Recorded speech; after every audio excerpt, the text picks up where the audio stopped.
This is the IELTS Listening Test. You will hear a number of different recordings, and you will have to answer questions on what you hear. There will be time for you to read the instructions and questions, and you will have a chance to check your work. All the recordings will be played once only. The test is in 4 parts. At the end of the test, you will be given 10 minutes to transfer your answers to the answer sheet. Now turn to Part 1.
Westfield Sports Centre, can I help you? Yes, I hope so. I've recently moved to the area and I want to do some sports activities. Well, we have excellent facilities, including a new gymnasium and several tennis courts. Our tennis team are always looking for new people. Oh, I was never any good at gymnastics, and I don't think I've got the time to put into learning tennis. No, I'm more interested in swimming, and I'd also like to take a few yoga classes if I can. OK, well, we have 3 swimming pools, an Olympic-size 50-metre pool and a 25-metre pool, which are both outdoors, and a heated indoor pool, which is just 15 metres long, but is very popular with our members in the winter. I bet it is. Do members have to pay to use the pools? Well, members don't pay for the pools if they just want to swim laps on their own. We even offer complimentary classes for beginners, but we do charge a small fee if you want to take part in the advanced training sessions. And there's also a fee for our water-based Keep Fit class. Right. And would I need to book any of the facilities, or can I just come whenever I want? We don't actually allow anyone to book the swimming lanes or the gym equipment, but for safety reasons, we can only have a maximum of 7 people in the sauna at any one time, so you do need to put your name on the list for that. Fine. Now, I'd also really like to take a yoga class. Do you have any? Yes, there are classes on Monday, Tuesday and Friday in the morning from 10 till 11, and then every Saturday and Sunday in the evening. Those classes are a bit longer, starting at 6 and finishing at 7:30. Right, I'll just make a note of that. So, does that mean that if I enrol, I can come on each of those days? No, each day is a different level, so you only come once a week. Oh, I see. Well, I've been doing yoga for a little while now, but I am still finding it quite difficult. Which level do you think I should choose? Most people start at the lowest level, and then you can talk to the instructor about changing if you think it's too easy. OK. How much are the classes? They're £1.50 an hour for members. Great. Now, I'd like to come in and look at the facilities. Would someone be able to show me around? Yes, no problem. Who should I ask for? Ask for me. My name is John Doherty. That's Doherty. And should I just ask for you at the reception? Actually, my office is on a different level. Take the lift up to level 1 and you'll see my name on the door right in front of you. Great. I'd like to come tomorrow, if that's okay. What time suits you? Well, I have appointments from 9 to 10:30, so could you make it 11? I'm sure that will be fine. But can I just take your direct number in case something else crops up? That's a good idea. My number's 0117 965 478. Great. I think that's everything, so I'll see you tomorrow. Oh, my name's Alison Martin, by the way. Thanks, Alison. See you tomorrow. That is the end of part 1.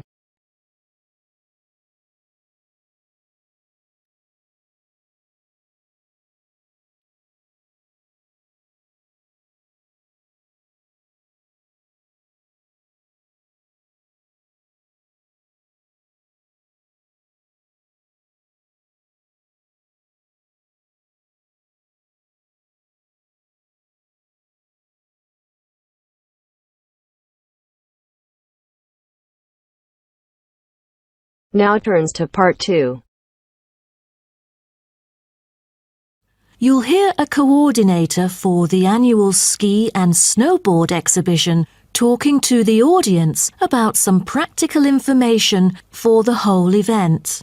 First, you have some time to look at questions 11 to 15.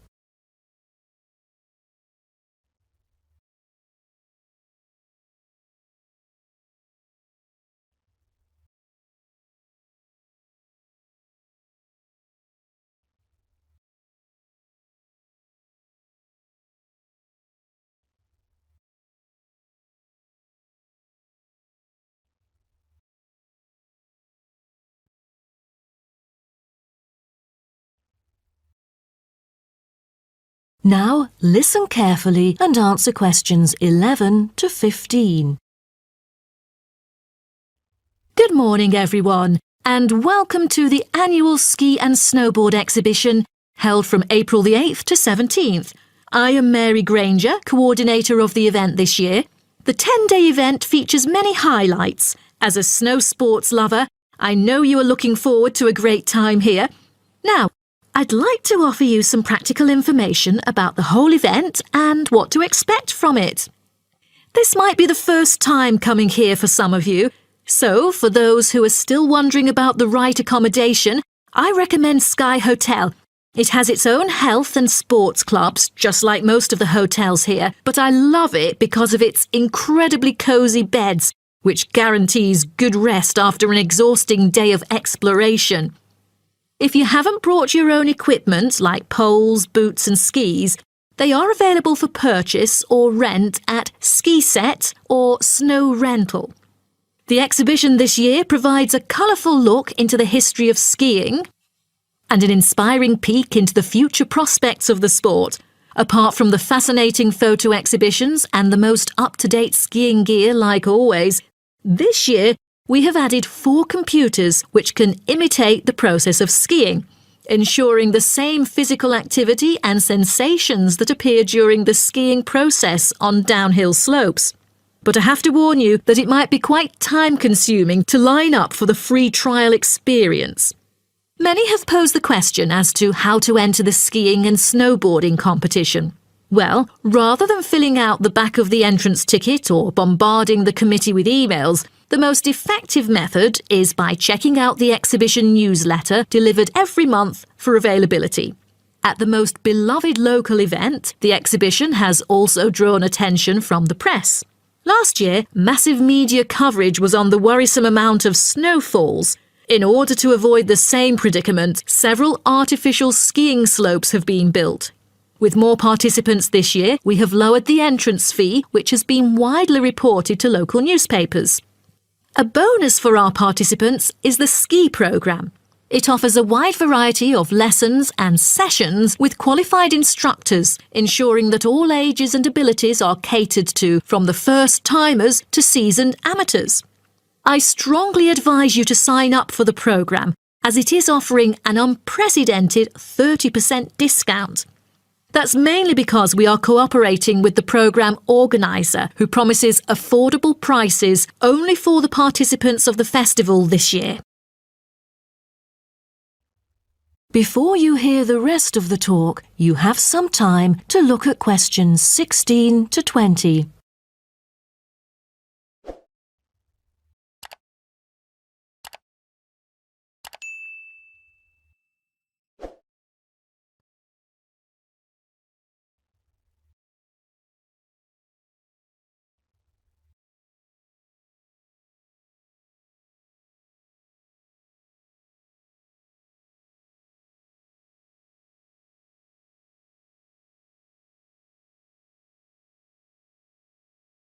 Now listen and answer questions 16 to 20.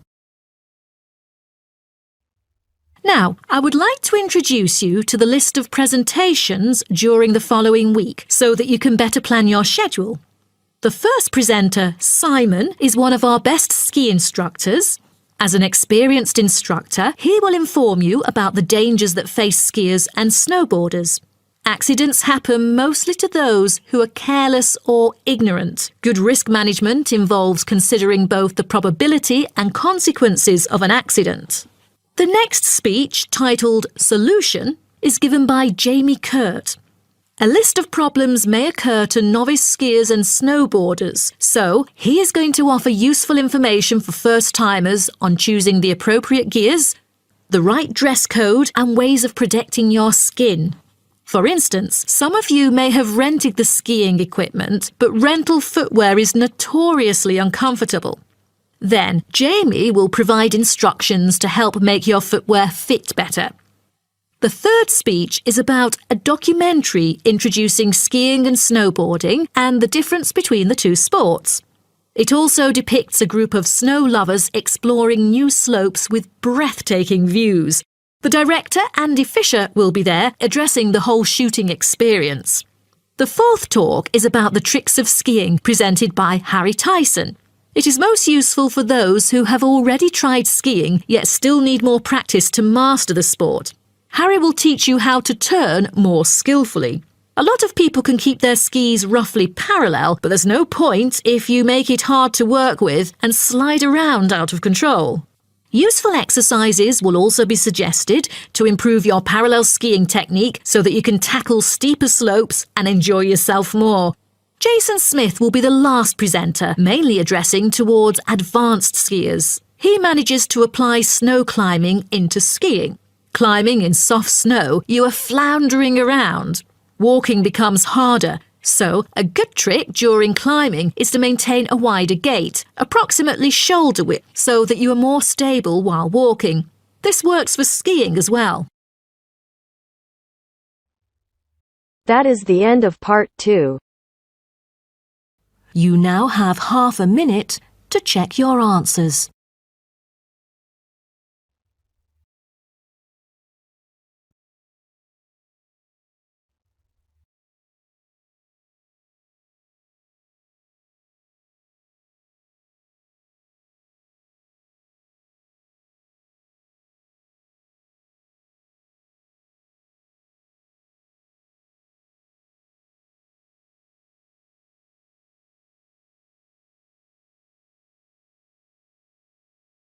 Now turns to part 3. You will hear a conversation between a student and her professor talking about a summer course. First, you have some time to look at questions 21 to 24.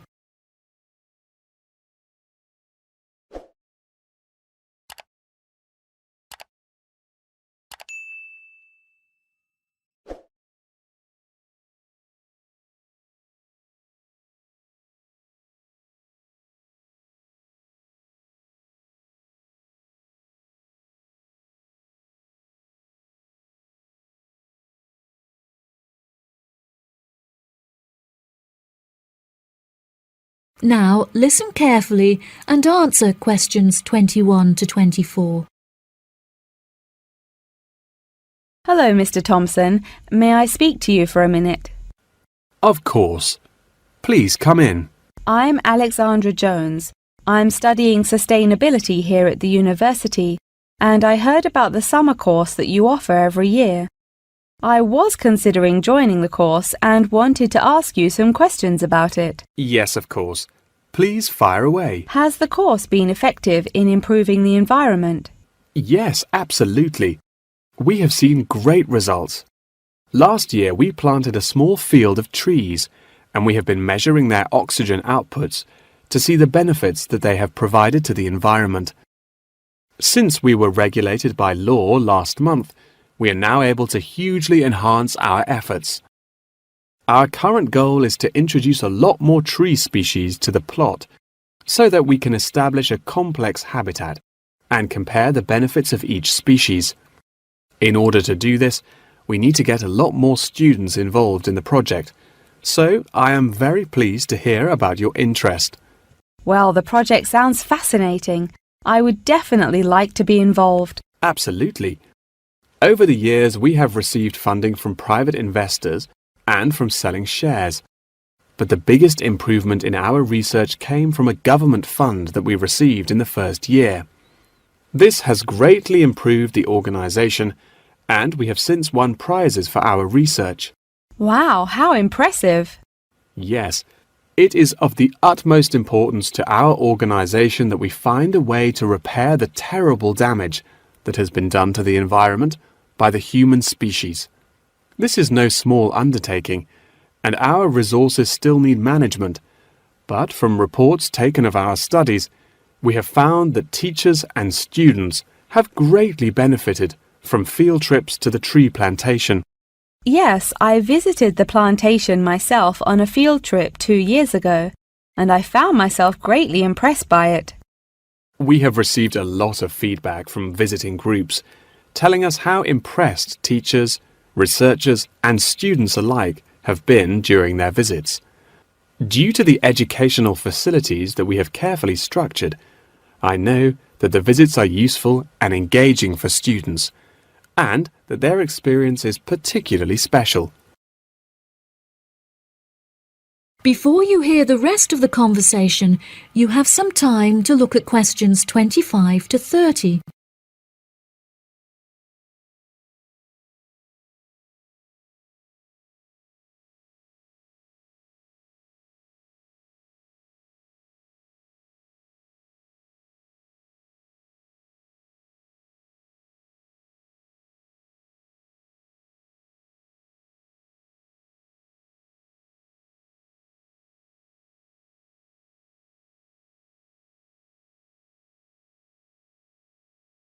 Now listen and answer questions 25 to 30.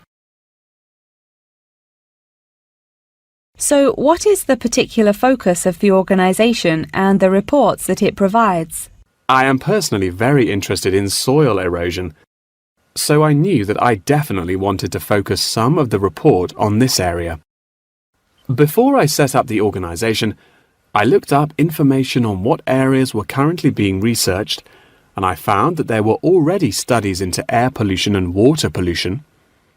I obviously wanted to find a unique area to research, and so these were no good. I was tempted to look into the background of overgrazing, but the impacts of forest exploitation are far more devastating, and very little research has been carried out on this subject. So I decided that this should also form some focus for the report. Yes, that makes sense. What have you found to be the greatest benefits of the activities carried out by the organisation? I have found that the greatest benefits are not the ones that anyone can learn from a book, like how to collect data, but more importantly are life lessons that one can gain only from experience. Students who have partaken in the summer course have massively enhanced their confidence, which will prove invaluable for the rest of their lifetime. The people who partake in the summer course already know the importance of environmental protection, so it is not important that we spend time teaching them this.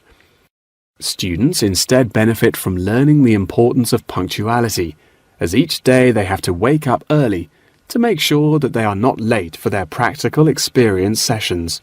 If I decide to attend the summer course, what will I be doing for the rest of the time when no activities are going on?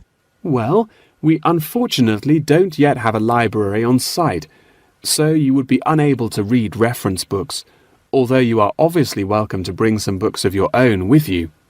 We offer a range of fun hobbies, such as games and painting, for students to participate in outside of their classes.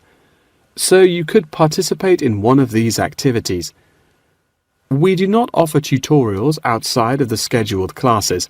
However, you are free to interview teachers and ask them any questions you may have about the research. Well, the course sounds fantastic. I would definitely like to participate during the summer. Thank you so much for your help. No problem at all. Here is a form with all of the details. I look forward to seeing you there. That is the end of part 3. You now have half a minute to check your answers.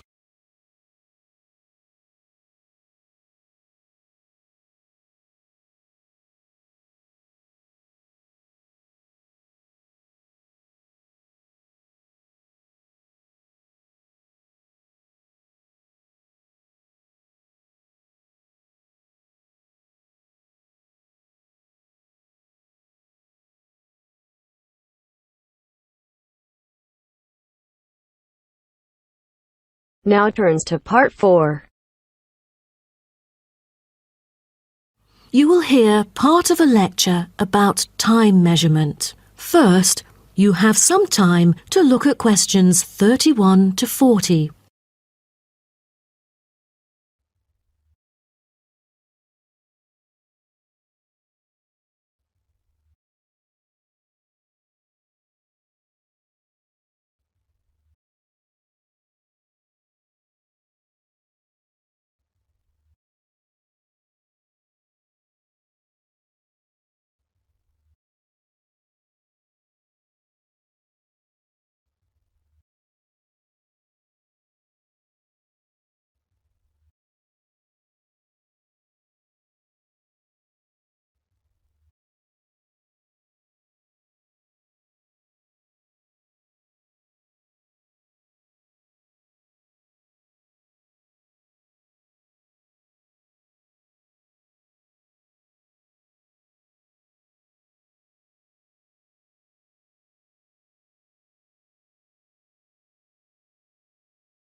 Now, listen carefully and answer questions 31 to 40. Good morning, everyone. Today, I'm going to talk about the research project I've been involved in on time measurement. Do you know how time is measured? Consider how we measure length and how, with time, we encounter a difficulty. Before we could grasp it, it would slip through our fingers. In fact, as we can see, we are forced to have the resource to measure something else, the movement of something in space or a set of movements in space. All the methods that have been employed so far really measure time by a motion in space. The measurement of time is no easy matter, a scientific unit only arrived at after much thought and reflection. As the most primitive form of measurement, the sun seems to be natural. Ever since man first noticed the regular movements of the sun and stars, we have wondered about the passage of time. Prehistoric people first recorded time according to the sun's position. To start off, let us take noon, which is when the sun is on the meridian at the highest point of its course across the heavens, and when it casts the shortest shadow. But this measurement, which was regarded as a major one in ancient times, was less important than the natural events that occurred. The earliest natural events that had been recognised were in the heavens, but during the course of the year there were many other events that indicated significant changes in the environment. Seasonal winds and rains, the flooding of rivers, the flowering of trees and plants, and the breeding cycles or migration of animals all led to natural divisions of the year, and the further observation and local customs led to the recognition of the seasons. Years later, precise measurements were invented because the passage of time was extremely important for astronomers and priests who were responsible for determining the exact hour for daily rituals and for important religious festivals. Apart from the connection with religion, accurate time measurement was also related to the government, since they divided the day or the night into different periods in order to regulate work and various events. For thousands of years, devices had been used to measure and keep track of time. The current sexagesimal system of time measurement dates back to approximately 2000 BCE from the Sumerians. It was found that the earliest ancient timekeepers were mainly invented and used in Mesopotamia, where the water clock was introduced from, as well as in North Africa, especially in the area of ancient Egypt.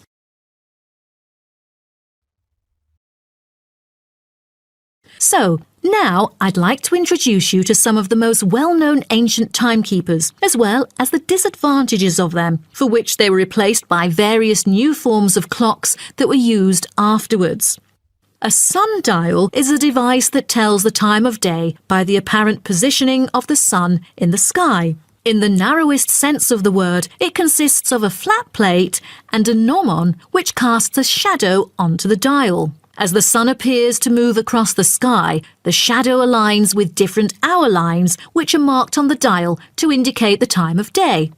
However, it was quickly noted that the length of the day varied at different times of the year. Therefore, there could have been a difference between clock time and sundial time. In addition, the sundial was of no use at night, so a water clock was invented. The water clock, or clepsydra, appeared to have been invented around 1500 BCE and was a device which relied on the steady flow of water from or into a container. Measurements could be marked on the container or on a receptacle for the water. It was reliable, but the water flow still depended on the variation of pressure and temperature from the top of water in the container. As the technology of glass blowing developed, from some time in the 14th century, it became possible to make sand glasses. Originally, they were used as a measurement for periods of time like lamps or candles. But as clocks became more accurate, they were calibrated to measure specific periods of time. The drawback, however, as you can imagine, was the limited length of time they could measure. The last timekeeper to be introduced is the fire candle clock. Candle clocks took advantage of a simple concept, the slow and consistent nature of a burning wax candle. By utilising this process, our ancestors were able to keep steady track of the time. The clocks were created by engraving the length of the candle with evenly spaced markings. Each marking represented a single unit of time, and as the wax burned down, each hour would disappear. However, the drafts and the variable quality of the wax mainly influenced the time of burning. Like oil lamps, candles were used to mark the passage of time from one event to another rather than tell the time of day. That is the end of part 4. You now have half a minute to check your answers.